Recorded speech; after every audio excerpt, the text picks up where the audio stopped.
Inilah pertama kalinya Indonesia memiliki Menteri Luar Negeri yang dipegang oleh seorang perempuan. Tugas berat Indonesia di kancah internasional menjadi tanggung jawab diplomat asal Semarang ini.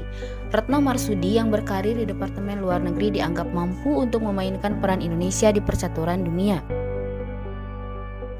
Retno Lestari Priyansari Marsudi dikenal dengan panggilan Retno.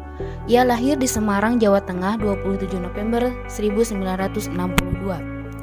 Retno menikah dengan seorang arsitek bernama Agus Marsudi dan dikaruniai 2 orang anak yaitu Diota Marsudi dan Bagas Marsudi. Retno menempuh pendidikan menengah atasnya di SMA Negeri 3 Semarang dan mendapat gelar S1 Hubungan Internasional di Universitas Gadjah Mada Yogyakarta tahun 1985. Kemudian beliau melanjutkan pendidikan S2 jurusan Hukum Uni Eropa di Hague High School, Belanda. Di masa awal karirnya, beliau menjadi Duta Besar Indonesia untuk Norwegia dan Islandia pada tahun 2005, menjadi Direktur Jenderal Eropa dan Amerika yang bertanggung jawab mengawasi hubungan Indonesia dan 82 negara di Eropa dan Amerika, menjadi Duta Besar Indonesia untuk Kerajaan Belanda tahun 2012, dan menjadi Menteri Luar Negeri Indonesia tahun 2014. Sebagai berikut adalah sikap nasionalisme Retno Marsudi. Yang telah beliau lakukan adalah beliau selalu menjadi garda terdepan keikutsertaannya dalam kemanusiaan dan kedamaian internasional. Sebagai contoh, beliau memperjuangkan kemanusiaan rakyat Palestina, konflik di Myanmar, dan lain-lain. Dan sikap pribadi beliau tentang mengamalkan nilai-nilai Pancasila dalam kehidupan sehari-harinya bisa tercermin dengan sikap beliau taat beribadah, selalu membantu, dan melakukan musyawarah mufakat.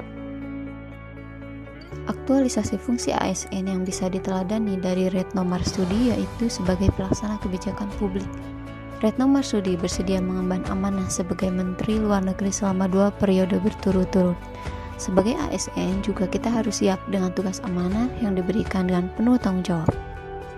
Yang kedua, sebagai pelayan publik. Kementerian Luar Negeri memperoleh penghargaan sebagai penyelenggara pelayan publik kategori pelayan prima tahun 2020 dari Kemenpan RB di Jakarta.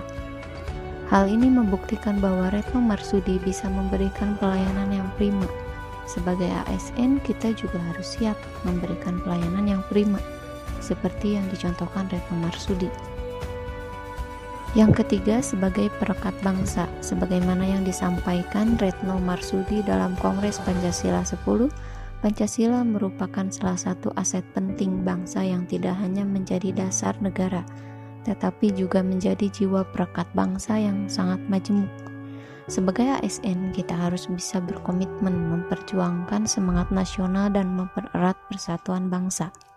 Demikian biografi dari Retno Marsudi, salah satu tokoh milenial yang kami kagumi.